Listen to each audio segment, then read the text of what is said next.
Fault है जी engine noise, engine rough idling, coolant leak कर रहा है और ब्रेक नॉइज है। शुरू करते हैं और देखते हैं जी।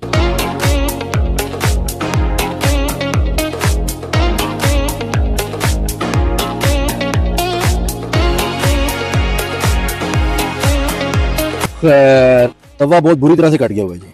डिस रूटर बहुत बुरी तरह से डैमेज हुआ है। ठीक है, इसके सिलेंडर चेंज होंगे, ब्रेक शू खत्म हो गया, ये ब्रेक ऑयल है जी। सिलेंडर लीक हो गया, ब्रेक शू खत्म है, ड्रम टूल होंगे, पॉलिश होंगे, लाइनें बहुत ज्यादा हैं इसके अंदर, तवे आपके चेंज होंगे। अगले रेडिएटर की टैंकी क्रैक हुई है जी।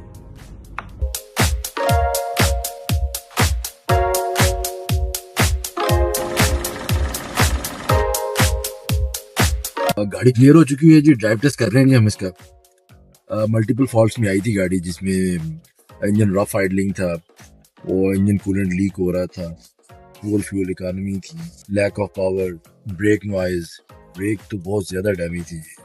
पानी जो लीक हो रहा था वो रेडिएटर की टैंकी लॉस्ट हो गई हुई थी, वो चेंज कर दी है। इंजन ट्यून अप किया है, प्लग रिप्लेस किए हैं, intake manifold, map sensor wash किया है, डिस्क रूटर रिप्लेस किए हैं, brake pad, rear brake shoe, rear cylinder leak थे, वो रिपेयर किए हैं। कैसा रहा जी एक्सपीरियंस सर आपका? जी बड़ा शानदार एक्सपीरियंस, फुली सेटिस्फाइड, बहुत अच्छा लगा जी। खावर साहब बड़े कॉम्पिटेंट आदमी है।